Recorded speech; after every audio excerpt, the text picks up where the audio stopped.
Happy Friday, everyone. Welcome back to Things You Ought to Know. I am your co-host, Kelby Finaughty. And I'm your other co-host, Erica Arnautovich. And Erica is going to introduce who our guest is today. She has a closer relationship with her. I'm just meeting Heather for the first time, so excited to kind of dive in and ask some questions. So Heather Petrusik is on with us today. We are so excited, especially me. Our family holds Heather very close to our hearts because she has been Luca's preschool teacher, and this is now the second year. He is at the Fort Mill School District at Sugar Creek Elementary. And I have said to every single person who wants to listen to me that we hit the jackpot when we got into Miss Heather's class, because Luca loves Miss Heather. He loves the team that is, supports her.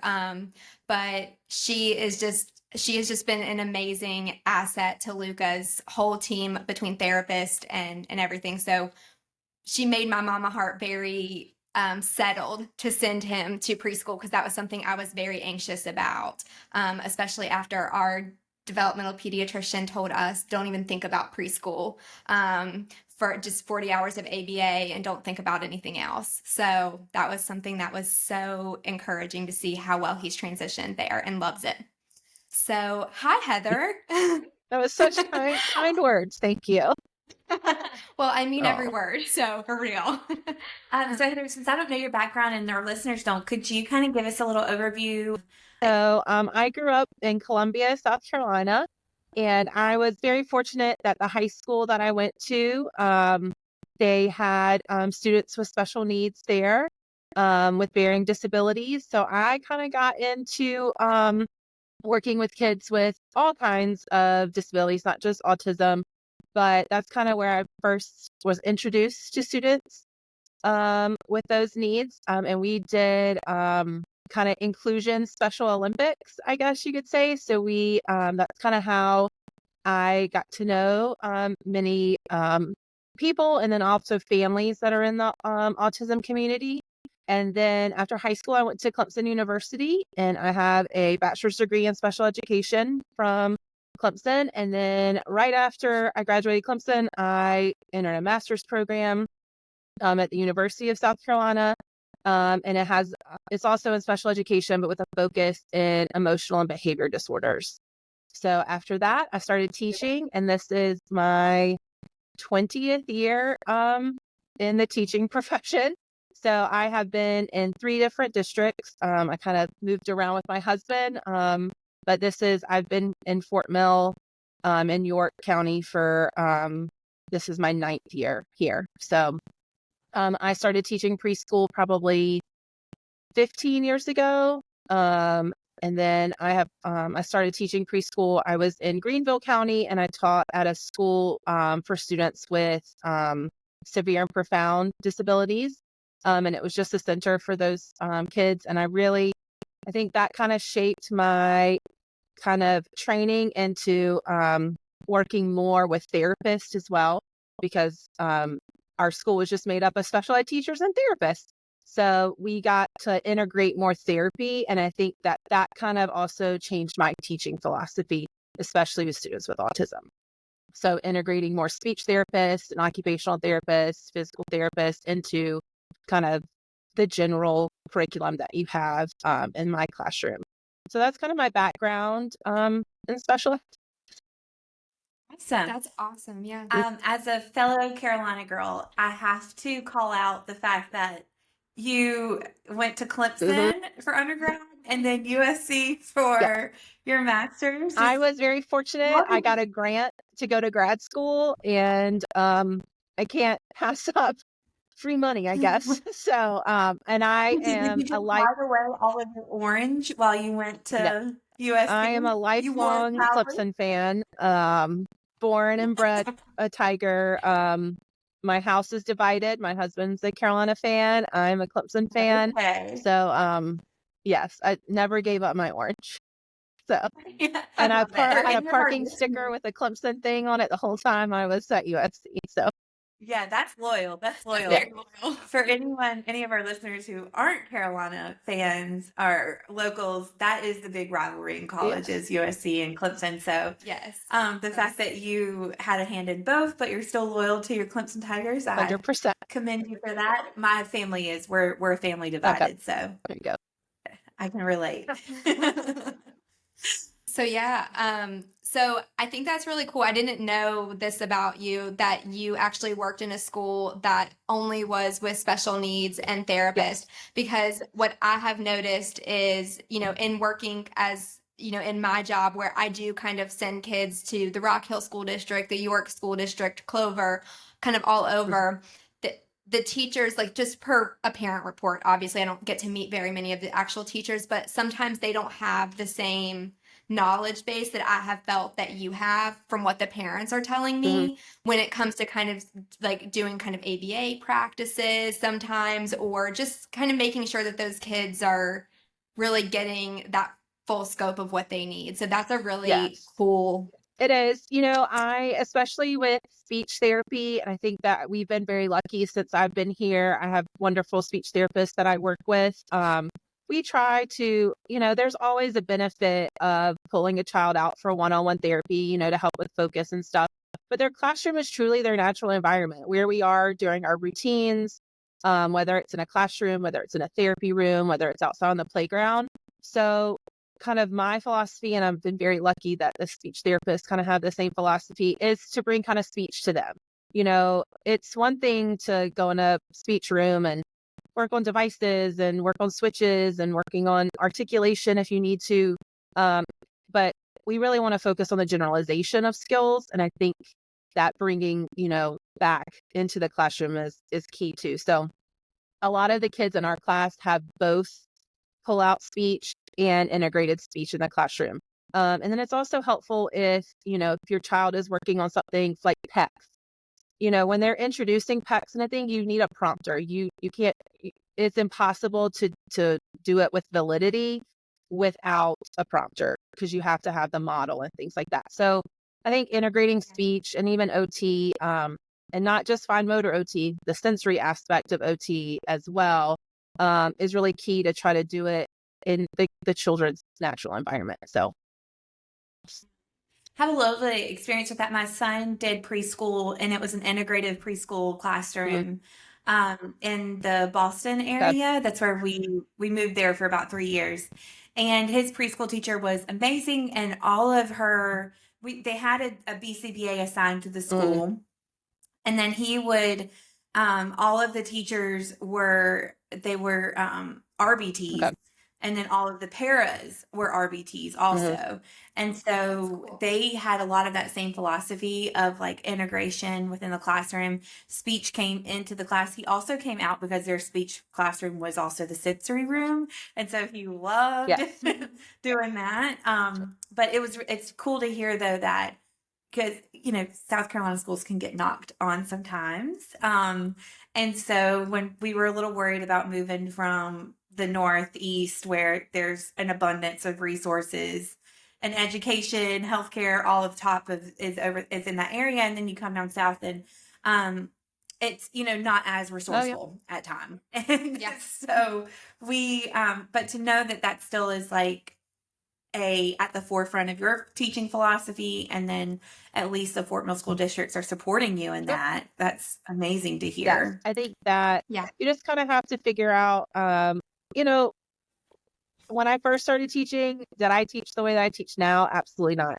I think that expectations have kind of, philosophies, when I first started teaching, it was, very ABA fronted. We're going to do discrete trials. We're going to, set our classroom up very rigid. This is, how we're going to do. And then I think that as we learn more, and especially, I'm always trying to keep up with, what's effective, best practices. But I also I listened to a podcast, this woman is, on the spectrum, and it talked, she's very open about her experience as a child doing ABA and, how that's impacted her as an adult. So I think you just kind of have to kind of make a program that fits, the kids that you work with. Cause I mean, that's something, one kid is not the same as the other. Yes, some kids need to be pulled out for focus and bring things like that. But a lot of kids, they like to be in their environment. They like for their therapist to come in. We don't have like a sensory room. I just kind of have taken over the OT PT room at our school and integrate it into our schedule. Luca goes every day. He goes, might meet several times a day. I have other kids that only need to go like once a week, so we find a program that works best for the individual child, not, just this is my class, this is what we do. Yeah. I think with that, I want to build on that, what you Mhm. just said, like it's an individualized plan. Sometimes I see where, we just take kind of like for goals in an IEP or an individualized educational plan, we'll see just they're very broad goals sometimes. And I can say that the goals that you have made for Luca have been very, specific into what he needs. And I think they align a lot with his BCBA's goals in ABA. Right. They're very, so he's transitioning and working at different environments with different people, Mhm. but similar goals. So I've been really happy with his goals every time we've met. But I know that that's sometimes a struggle. So when you're sitting down to like write those Mhm. goals for kids, I mean, I know there's probably somewhat of a template. You're looking at like different areas of development and making sure you're hitting all the areas. But like, tell me kind of what in general you try to really focus on when you're writing Yeah. those goals. So our school districts, there's a lot of school districts that use a common assessment. So our school district has adopted the ABLES, which is the assessment of basic language and learning. And that's kind of the assessment that we use to watch them over usually their early childhood years from preschool, usually to about second, third grade, depending on kind of their growth level and where they are. Um, so we always look at, it's different domains, visual, perception, receptive, expressive language. We look at play skills.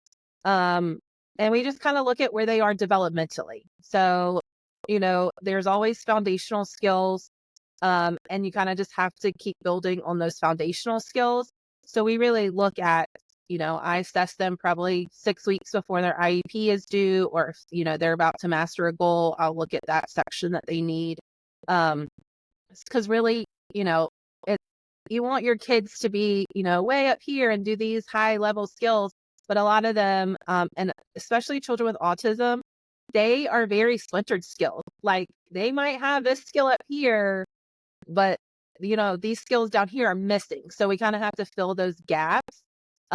So I really look at the data that we have. And that's like, I think that parents, the best, I always say like preschool is when parents need to start learning to advocate because preschool is way different than school age.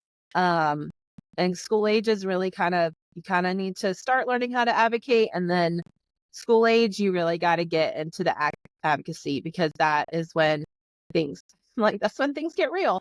So yeah, everything should be individual. We do have templates, we say, oh, what kind of skills do preschoolers need? They need to learn the routines. They need to, learn how to participate in large groups. They need to, learn how communication's huge. They need to learn to express their wants, their needs, their requests for help.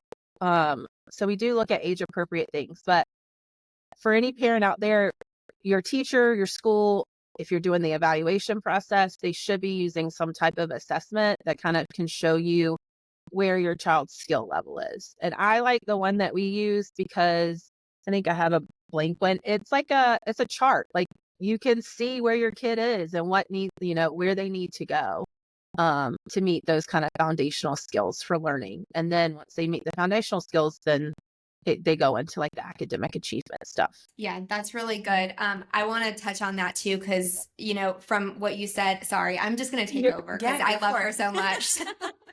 I'm so it all in. So, you know, because on my end, I'm always telling parents, advocate, advocate, advocate, and, always, you catch more flies with honey than you do with vinegar kind of thing. Like, the school wants to work with you, but you have to find a way sometimes to like find those ways around maybe what that like straightforward thinking is, because our kids are doing this, like they're weaving constantly. And so I like that you as a teacher are also, encouraging your parents to advocate, because sometimes I feel like may make your job more difficult when a parent is a strong advocate. Like in general, a teachers, I think they don't have to advocate with you because you're very like, I mean, they should still advocate, but you know what I mean? Like, I think you're very on target. But some teachers may need a little more guidance, especially if they're a newer teacher or a younger teacher, like just somebody needing to kind of learn the ropes a little bit more, where you're experienced and, have had great background. Yeah, I think I will say, the advocacy part within the preschool setting, I love that. I think you've got many things that we ought to know about, but I would love to kind of give an experience that I had personally with that. We were starting my son had, graduated out of the 3-year birth to 3 program with the state. And so then we were able to look into the preschool program through the local school district. We had heard through like local Facebook pages that they have certain therapies available, like ABA, speech, OT, things like that, but that they don't hand those out on a silver platter. Basically, they don't tell you that they're available. Really, the one that they gatekeep is ABA. They don't like to say that they have it available. And so I kind of knew that walking into this situation with the teacher, and I had my guard up, and not necessarily towards the teacher specifically, but just in general towards the district, because I knew this kind of how that they reacted towards it.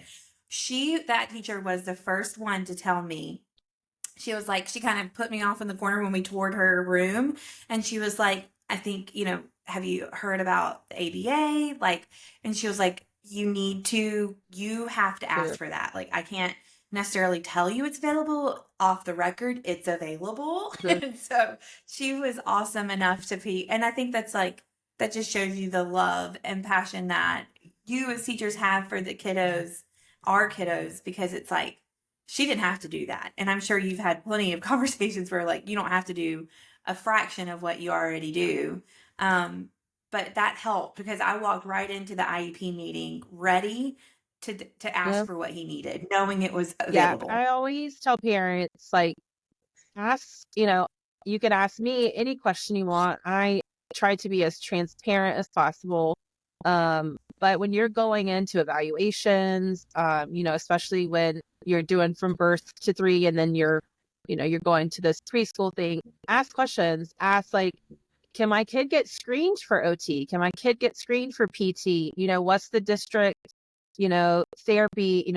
Do they provide ABA therapy? Our school district does not, but there are school districts that does. And then ask about the different programs. Like, what kind of programs do you provide? School districts are so different. We have special setting preschools. We also have a teacher that does itinerant services. So she goes into the local daycares in our district and provides services there, so the kids can stay with their gen ed peers for those kids that are just working on social goals.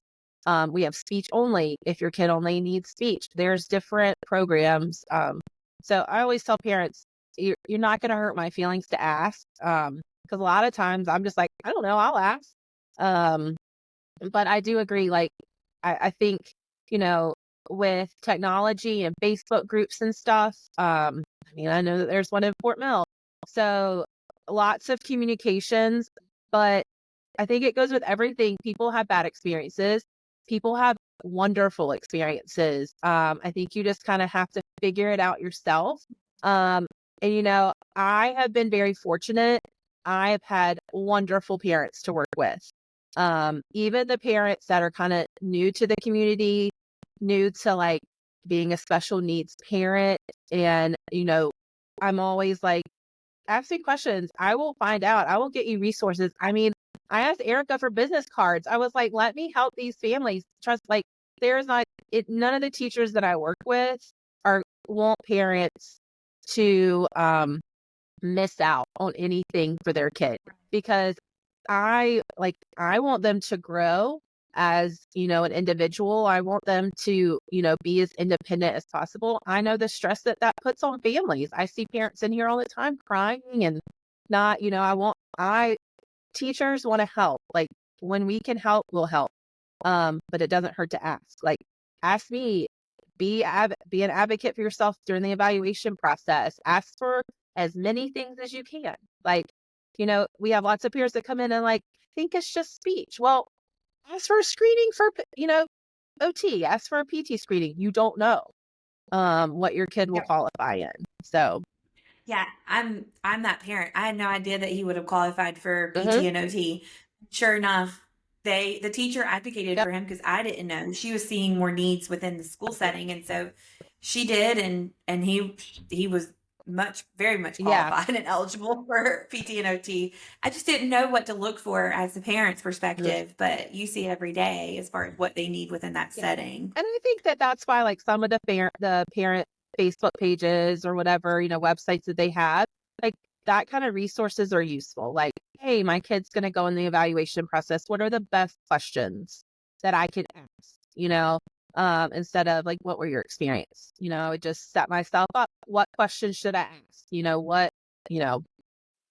Those are kind of more advice questions. I know a lot of parents get weighed down and, other people's experiences. And, unfortunately we have bad experiences, but most of the experiences that I've had have been wonderful with, this community. So Just like any review, most people are going to leave a bad review. They're going out of their way to leave a bad review. You're going to see that yes. within those Facebook Mhm. groups. I've seen plenty, but it's being able to have, I call it internet literacy Yes. and understanding how the internet world Mhm. works. You're going to see a lot of negative. Yes. But those positives are there. They just don't get spoken out as Yes. much. Yeah. So Heather, I want you to, because I make referrals to Child Find. BabyNet is that birth to 3 Mhm. program in the state of South Carolina. Once they graduate that, or they are 3 and older, but a few months before they turn 3, to my understanding, 2 years, 8 That's months, 2-9. they Yeah. can Mhm. 2-9. Okay. They can be evaluated for Child Find. Can you kind of walk us through how a parent or a pediatrician, even, because there's a lot of pediatricians who are not aware of Yes. this, make these referrals, how they get in contact, and what is the process Yep. to start school? And sorry, really quick, can I clarify? Is Child Find someone who is not literate on this? Is it a national Yes. program? It's each state has Mhm. one. Okay, so each state has their birth to 3, Mhm. and then each state has a version of Child Find. Yes. Basically for That- 3 to It's 5. under IDA. Yeah. Child Find is IDA. Okay. Okay, sorry. So if Just your for- child already receives, we have BabyNet services here in South Carolina. Usually their early interventionists will help with the process of starting the transition from early intervention to the preschool, a district service or whatever school system. And usually you'll start off with a transition meeting, and that's usually just with a school psych. We're lucky enough where we have a preschool psych, and she does all the transition meetings. And that's just usually an introduction to the family, an introduction to the psychologist, kind of understanding what the plan is going to be. They'll take they'll ask a lot of questions. They'll talk about developmental history. They'll talk about outside therapies, what all they're seeing. They'll ask the parents concerns, strengths, weaknesses, and then they'll set up a time for that student to come in before their 3rd birthday. So usually it's about 2-9, because they can start receiving services on their 3rd birthday. That is, so usually the team wants to do the evaluation. If they qualify, then they want to get an IEP in place so the child can start on their 3rd birthday. So after that, if they're in BabyNet, after that transition meeting, they'll come in. Our district uses a transdisciplinary play-based assessment where they bring the kids in, they kind of do observations, they'll do a little bit of screenings. If they need a PT or OT evaluation, they do those, usually at one location during the day. And then the team will meet for to review the evaluation data to determine eligibility. And then after that, if they're eligible, they can write IEPs, kind of decide what their program looks like. And then on their third birthday, they're able to start school. Now, if your child does not have early intervention services, either maybe you're moving from a different state and you had services there, but then, South Carolina, you're like, you gotta wait, you gotta get on a list.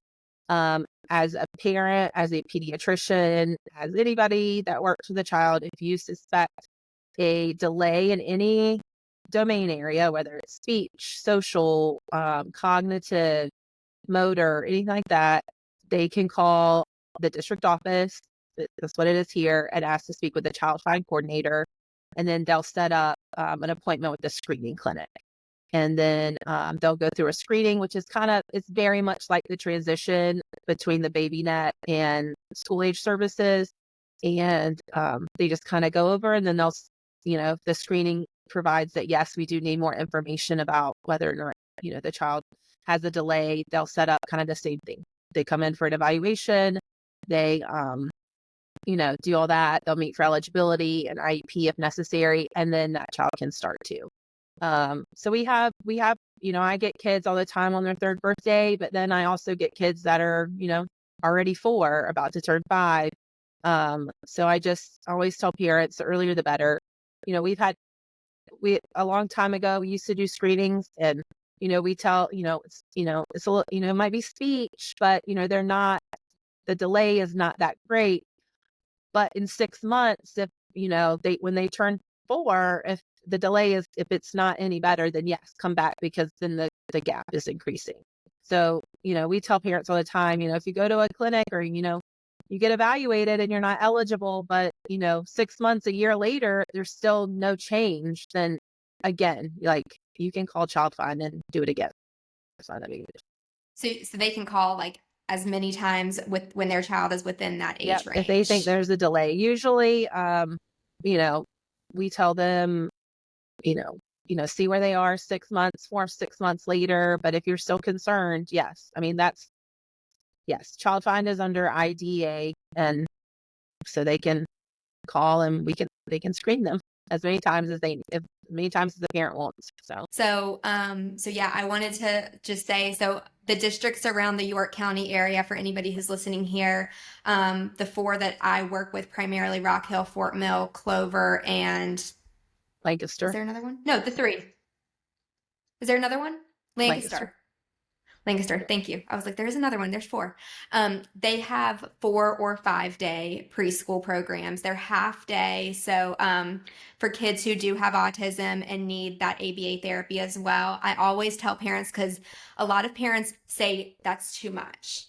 And I say that it's a really good thing to do both. And not every kid, like you said, is the same. And maybe it is overwhelming for one kid versus another.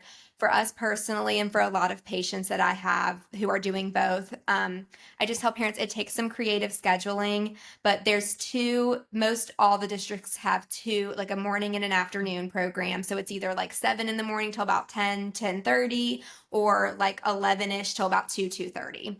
And so I recommend that you look into one of those and work your other therapies around that, because that is a natural environment that, as our children turn to be kindergarten age, they're going to be in a school setting in all likelihood. And so getting them that experience and juggling that with their other services is really, really important.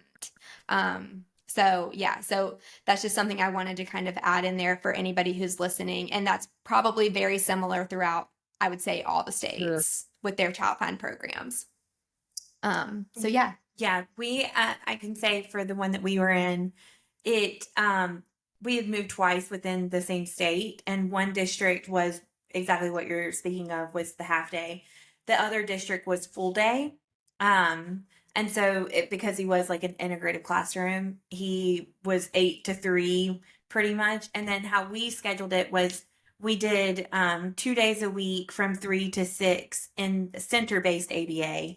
And then the other 3 days a week were home-based ABA. So we had an RBT coming out to us, and she stayed until about 7. She got to work with him on fork usage with dinner and she was a godsend with potty training within the home setting. So was school.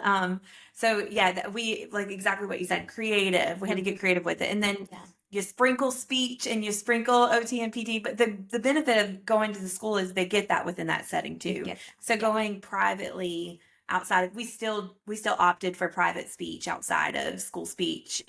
Just In addition. he's still non-speaking. So he needed that. But but that was huge, was get a little creative. So I always want to encourage parents, because some parents like hear anything about school right now and they hear what we heard, which is both of us heard the same thing from two different developmental pediatricians, which was don't even think about preschool.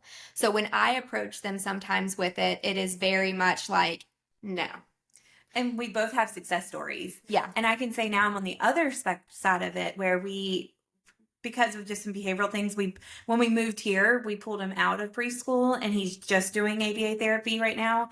And for my child, that I do believe that was the best thing for him. But it was also the best thing for him when he was doing both preschool and therapy at the same day. I think you as the parent have the knowledge to know that your child, what works best for them, but taking into consideration, it can be a lot. It's a full-time job doing school and therapies. It's 40 hours plus for most kids a week. And so, if you do decide to scale back, it's okay. And then if you decide to scale up at times, that's okay too. Yeah. I mean, we're very flexible. I mean, I've had kids that, their parents are like, we want to take a break from school for 6 months and do solely ABA and just see what happens. And I'm like, okay. You have my number if you want to come back. Like, I feel like you just have to kind of go with whatever you feel like your child needs at that time. And if it's school and ABA, if it's just ABA, if it's just school, you just kind of have to figure it out. But I mean, everyone here, I've had kids on, they only come to school 2 days a week, or, they come to school 3 days a week. They come, they leave, a little early just so they can go to therapy. I mean, everybody is very flexible.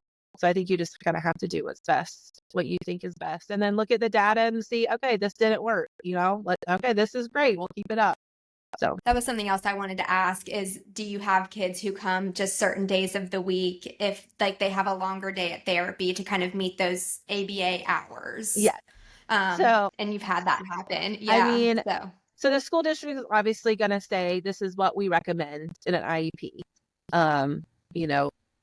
But in South Carolina, preschool is not mandatory. Kindergarten's not mandatory. It's kind of up to the parent on, the services they want to use. So I'm just very, we recommend this 5-day, we're 5 days this year, 5-day-a-week program. If you're not going to send them to the 2 days, understand that progress could be affected, but again, you're the parent. So yeah. I think I just think that's a good, thing for parents to know, because sometimes they're like, but, there's no way we could get them there on Friday if they're a single mom, for example. One thing too, I wanted to point out that is nice is Luca last year took the bus from school to daycare. Yes. So they have specialized transportation that can keep your kids safe. They have car seats. They have an extra attendant on the bus to help kind of make sure the kids are okay. And they can take them from school to, as long as I think it's within, as long as it's within the district. Within the district, yeah. And then they can also pick up in the morning, just like a normal kid going to school. So those are other things that just for like a lot of families I have are like lower socioeconomic, and a lot of times single moms may have multiple children, and that's just not feasible to be able to drop off, pick up at those times. So just work with your daycare center. I know we did, and Luca was allowed to get there by the bus. Somebody was there to meet him, and he did that last year. This year we're doing ABA, and his patient care advocate picks him up from school most days. So don't be afraid to really be creative. When we say be creative, be creative and do what's works for your family. But yeah, that's and it sounds like too, for if like to get that creativity side of it, you have to know what resources are available to you, right? So it's like lean on your teachers, lean on your pediatrician, lean on your Facebook groups, lean on any kind of, like, you have to get creative and get out of the box to find out what those resources are. Because I'm sure there's a list of them on a state website somewhere, but how does that really benefit into tangible, like, get action items? So I would definitely lean on your local community to figure out what those are, and that way you can kind of get creative and figure out what is available to you within your area. Because I didn't know anything about a PCA until Erica told me about it, and I was like, "Wait, what? Yeah. Wait, I can get extra help," and so it's really cool to hear that she found it out, and then I found it out through word of mouth, and then now I'm trying to And I know, like, activate it. parents out there, if you, I know our school district includes it in the prior written notice of IEP meetings, but there's a list of resources usually that, districts, have on prior written notice. So reach out to Family Connections. You can get a caseworker through DDSN. Those are all very helpful. Unfortunately, it takes, and again, this is part of just being an advocate as a parent. It takes a lot of work. It takes a lot of work to take the caseworker through DDSN. It takes a lot of work to fill out the Tefra Medicaid paperwork. That's just kind of where we are. And I think that that's very daunting to some families. So I always recommend, like, contact Family Connections. Like, they're a great resource. They can help you walk through, talk to your pediatrician, see if they have a social worker, just try to find as many resources you can. And, we have lots of kids that still have, early interventionists kind of stay on a little bit extra. They have, they can help you with resources. We can provide lists as school teachers. We have resource lists that we can, provide as well. So yeah, it never hurts to ask for anything. The worst people can say is no. So yeah, exactly. So let me think. I wanted to ask, sorry, go ahead. about the IEP. With your student that decided to take the 6 months off and then come back in, is their IEP still applicable after they come back in, or do they have to start the process completely over? So if they're, preschool age, kindergarten age, they would just withdraw from school. Don't revoke consent, just withdraw from school. And then as long as, if they're, it would be kind of like they're coming back as a transfer. Most of the time their IEPs are still valid. If not, it would just be like them transferring back in with an outdated IEP. The district would have, a certain amount of days before they could collect present levels and have a new IEP. So okay, good to know. Yeah, I was told that too when we decided to take the year off. They said just withdraw, so we did, and they told me, most likely the IEP will still stand. He had an ironclad IEP because we were coming from the Northeast again. They had all resources. And most of the time, everybody's been very flexible. Like the family that I did, and I was like, they ended up coming back, but they ended up coming back when they were in kindergarten. So we let everybody know. So you're like, well, when do you want to come back? And then they were, people were able to prepare. So they were actually able to get the child in to do present levels and have an IEP ready for when that child wanted to come back. So, and that's just, and I always tell parents that, like, we have parents that after preschool want to take some time and maybe they do full-time ABA that kindergarten year and come back. I always just tell them, please keep the school district informed, because, we would rather start off with, being prepared and having everything set up and ready to go instead of just like, all right, here's your child, so I always tell them, like, if you're going to take a year off, that's great. Let me know in May. So if we need to do stuff over the summer to get ready for the next school year, we can go ahead and get it done. So everything is ready to go. I love that. I'm going to take that on. Yes, take that advice. Please. Yeah. And that, I'm like, just, if you're don't revoke consent, like, because if you revoke consent, then yes, the whole process starts back over. So you have to go through the evaluation process, the eligibility, the IEP development, that whole process starts over again. But if you withdraw because, we have schools out there that are ABA or home, it's considered kind of homeschool, just withdraw. And that way, at least the evaluation is still valid. You still have a relationship with the school district, and things like that. So you don't have to start over again. One thing that I hear a lot too that parents are very leery of when starting school, like to get an IEP for their 3-year-old. Well, I don't know why I did this. So if you're watching this on YouTube, I don't know why it is an IEP. But to get an IEP for your 3-year-old, they're very leery because they're like, well, that's going to follow them the rest of their school career. Possibly, but like kids don't have to have their IEP the whole time.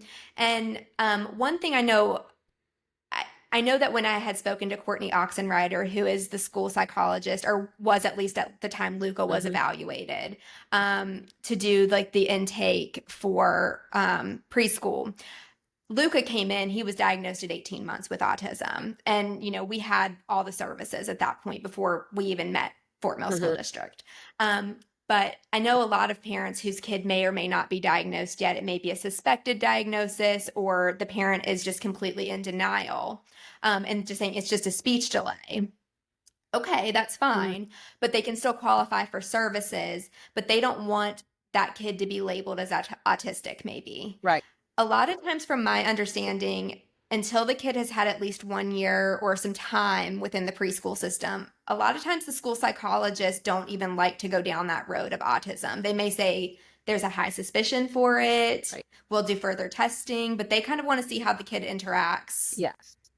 in the school. Is that correct? I think so. I mean, a lot of the kids are already coming in with a medical diagnosis of outside diagnosis of autism.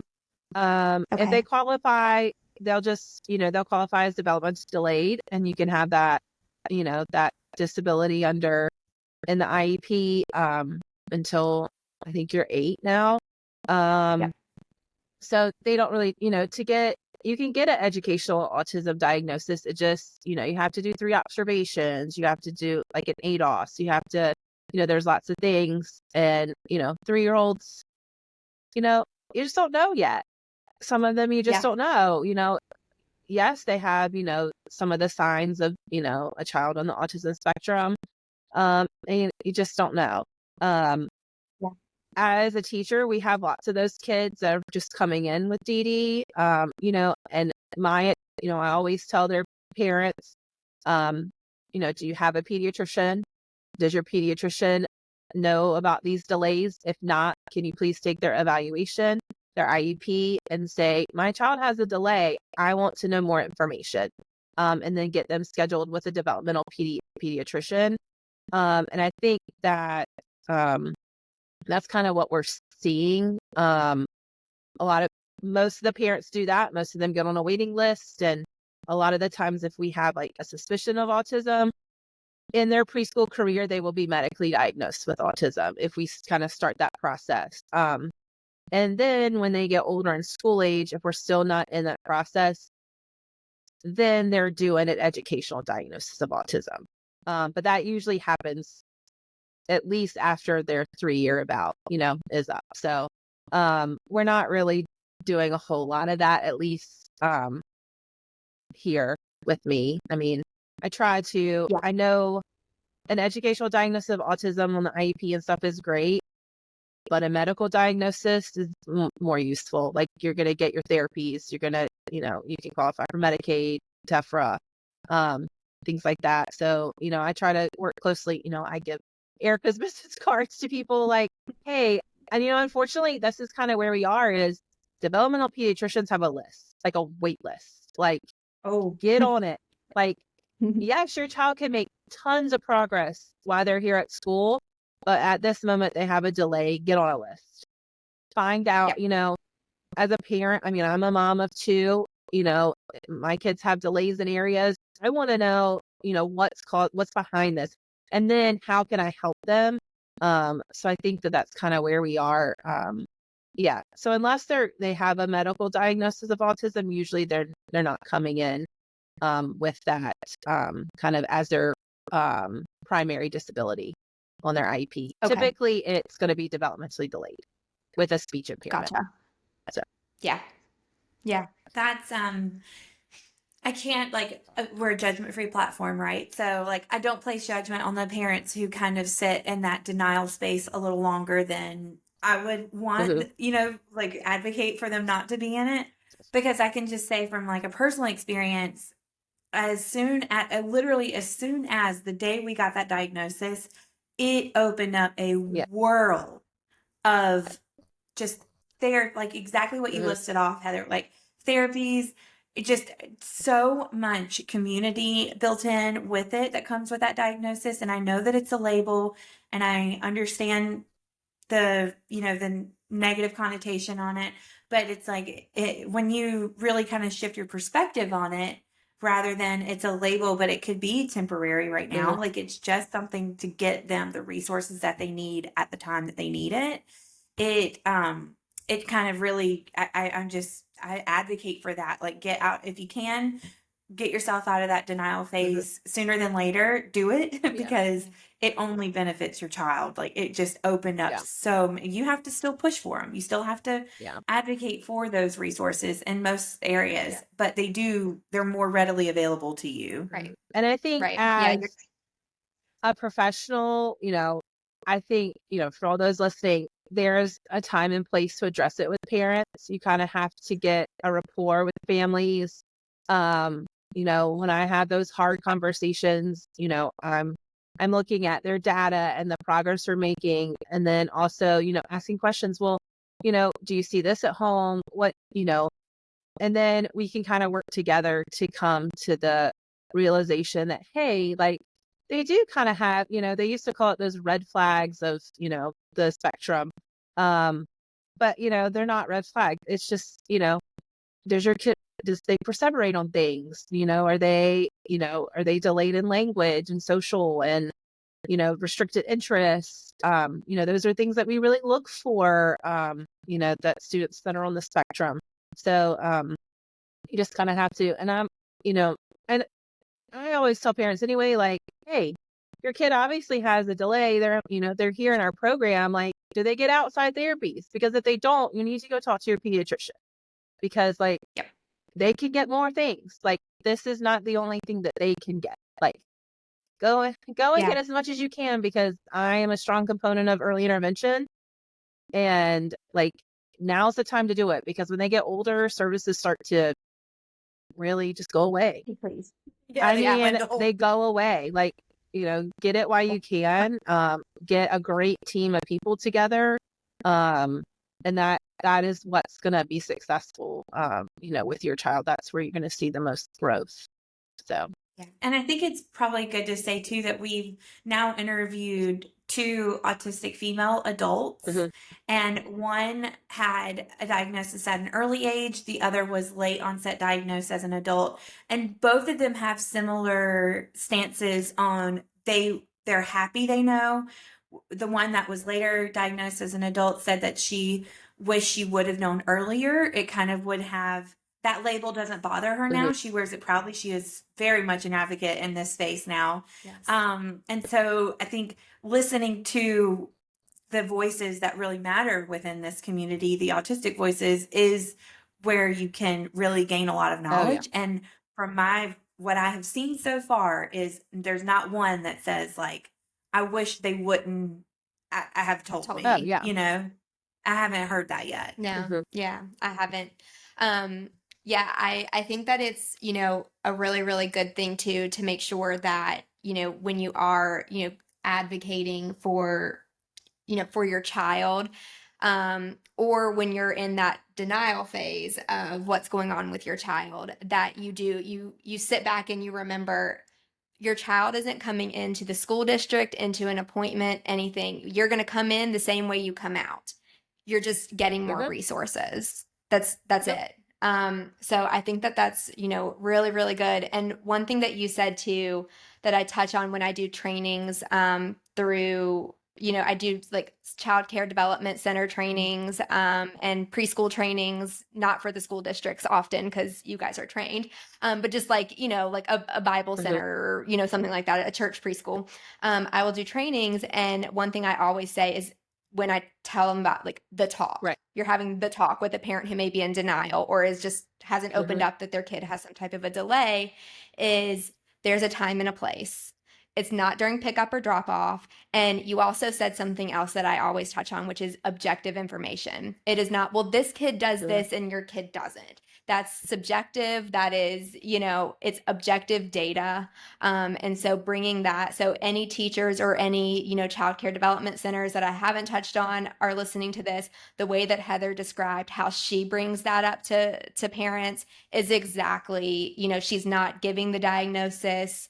I always encourage, don't give the diagnosis, but you can say, like, we have concerns for this and you should follow up with your pediatrician.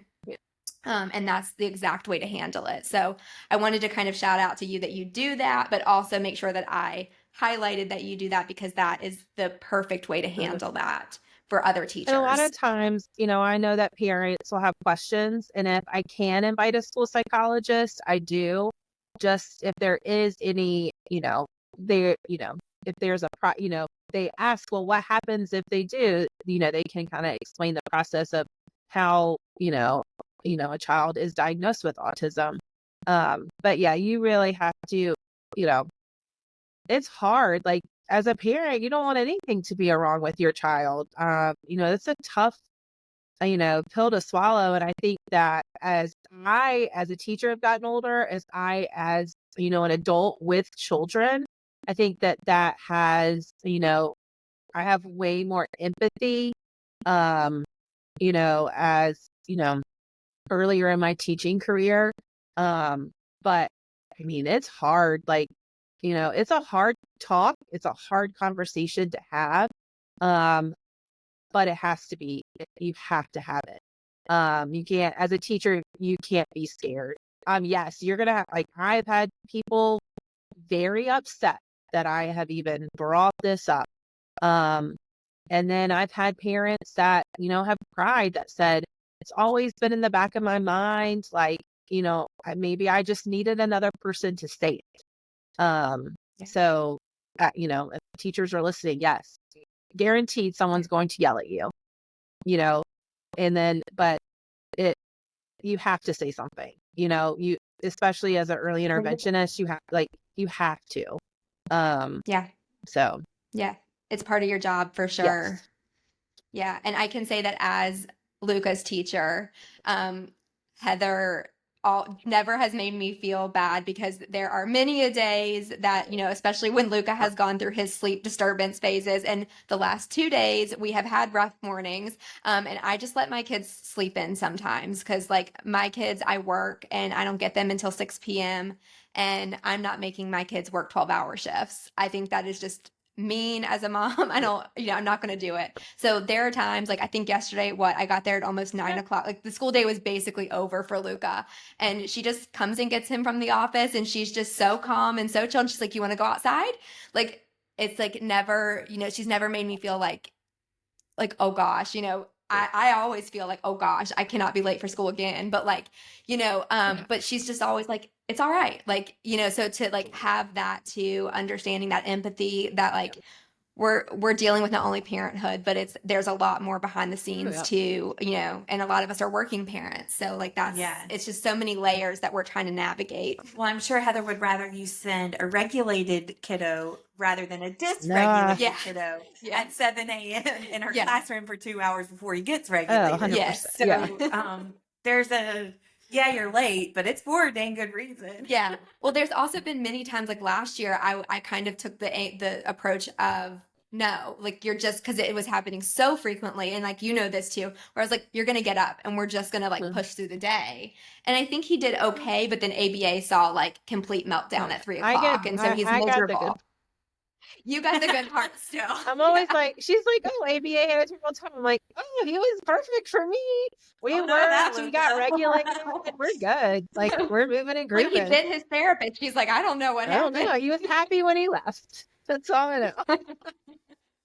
Yeah. So, but yeah, I'm kind of, like, I'm trying to, be a little bit more gentle sometimes. Like, Zara, my older kid, she's like, Mommy, one thing you could work on as a mommy, because I'll ask her from time to time, she's like, maybe let's try just not to rush some mornings. Some mornings you're just a little bit rushed. And that's typically those mornings where Luca hasn't slept. And so I'm like, okay, like I'm gonna try to listen to my kid who is voicing, Yes. because she is not sleeping some of those nights either, especially now that he is starting his pterodactyl scream Oh, phase. he's so Yeah. cute when What he is does that? it, though. So yeah, that's fun. But yeah, so I think was that all the questions that we had for her? Was there anything else like that you had mentioned before that you were going to touch I don't on? think so. I just, as parents ask questions. If you want to know what your kids' schedules are like, or what kind of any kind of programs that the school's using, just ask questions. So, Will you really quick just kind of walk us through what like kind of the preschool day looks like? I know you do centers, mhm. you do some free play, you do outside, but can you just like give us a quick overview of what their day may look like at Yep. school? So they come in, we work on the routine of unpacking, putting our things away. There are different areas in the classroom. For instance, if they're eating breakfast goes here, snack goes there. Cubby for a labeled cubby, working on just putting your belongings away. We have some kids that go straight to the bathroom and work on the bathroom schedules. And then for us, we do a little bit of free play just because some kids are on the bus. It is really early. I'm sorry, 7 o'clock is very early. So some of them are kind of unregulated. I have a philosophy of regulation before expectations. So we work really hard with regulations. So I kind of give them some space to kind of calm our bodies. For instance, when Luca comes in, he unpacks his stuff. If we need to go to the bathroom, we would. He goes to the OTPT room for 8 minutes. And we do a little sensory diet routine. I take his device where we're also working on speech at this point as well. And then after that, he comes back, he eats breakfast. Some of the other ones are eating breakfast. And then we kind of go into a regular kind of preschool day. We have circle time, we do centers, we have another circle time, we eat breakfast or eat snack, have recess, and then we kind of do a little bit more centers, play centers again, and then we kind of go home. But my classroom is very structured as far as their boundaries. I have gone through the teach training through UNC Teach. So we kind of have boundaries as far as centers go, but we also are very play based.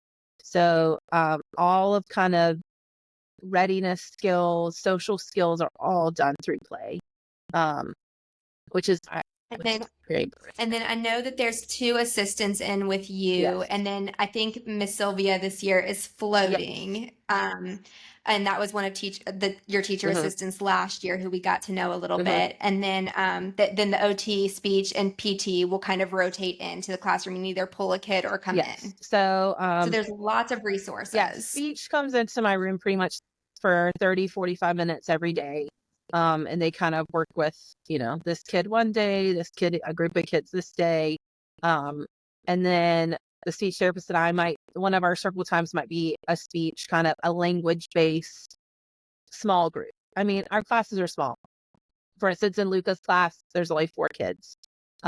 So, you know, we kind of where we are is, but we do, I mean, it's like a typical preschool that you would, a private preschool that you would see. We try to keep it, like that. We do work on, when they go to school age, they have to be able to sit down for, a little while, but we do age appropriate sitting down. We're not expecting kids to sit down for 15 minutes. And, I'd be happy if they can sit for 2 or 3 minutes. But all the kids are great. They all know their areas they're supposed to be in. They're all on individualized schedules, whether it's a tactile schedule or a picture schedule. So we kind of work on that, and then we build in, you know, regulation's hard with children with autism. Their sensory needs are hard. So we build it into their day so they know that when they are unregulated, they know what to do. So we have a gross motor sensory that I have a sensory center that the kids go to every day during their center rotation.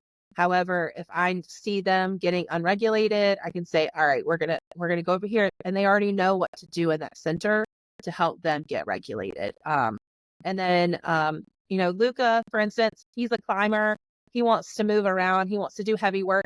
I don't have that in my classroom. I know that I have to take him sometimes to the therapy room, but since we do it every morning, he knows, I get to slide, I climb up the ladder, I do a spin, I get to swing.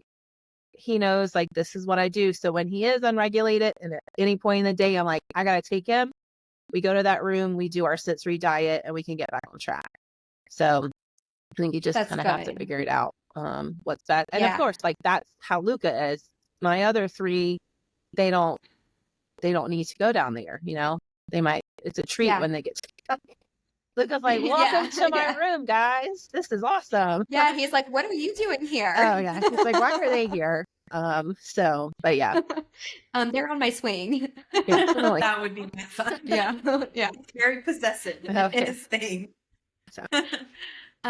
Well, I want to say thank you so much. I know that you're busy, and so I hope we can have you on like at least once a year to kind of just like do this again, make sure that parents coming up into the preschool year every year can kind of have some type of a resource to kind of understand that process.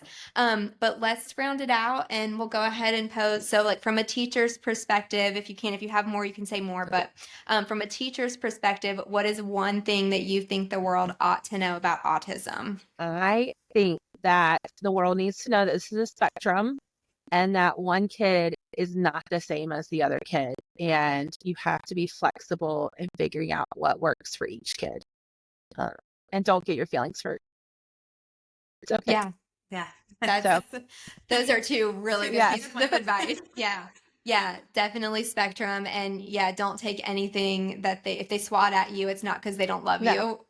For Luca, if Luca pulls your hair, it is actually him telling you Yeah. he loves you. He just wants to Yeah. get closer. All behavior is a form of communication. 100%. That's what we Yep. we believe that wholeheartedly. So Yeah. especially two non-speaking mothers right now. So we got lots of behaviors. Yeah. So Well, Heather, it was awesome to get to know you. I'm excited to kind of continue to get to know you as Luca gets to have fun this year again with you. So And then we'll get to talk we- about Luca's transition to kindergarten next year. yeah. So yes. it's always, Yeah, I'm excited to always a pick your brain a on that big one. thing. So Yeah. I know. So, Well, we want to say just thank you in general to teachers. I think you're the unspoken heroes of this world, especially in the autism community. We really appreciate everything. Teachers, education, any paras, anybody within the school setting that is helping our kiddos on a daily basis. We really appreciate you. Heather, thank you for all that you're doing. I love Luca like he's my own. So I think it's awesome that he has such a good advocate in his classroom every day with you being there. Thank you. Yeah. We won't hold up any more of your time. Well, thank y'all. And I appreciate you guys. I love when, you guys are using this great platform to educate and, be a great resource for families and other people that work with students and children with autism. So thank you for all y'all are doing and, making sure that, every kid out there has, all the resources and their parents feel seen and heard. And so that's really great for what you guys are doing. So Thank you. It definitely takes a village. We're looking for we keep just hunting people down to be in our village. Yeah. So, well, okay, if you're, we'll close it out. watching or listening to us, please subscribe, comment down below if you have any questions for teachers. We can try to get those to Heather and see if we can get some answers back. Sorry, Heather, for volunteering you. That would be the thing we're doing. But she's really great. I'll tell her stuff at pick up or drop off sometimes, and she's like, "Got it." Yeah, and she never forgets. It's wild. I just write it down on a sticky. So,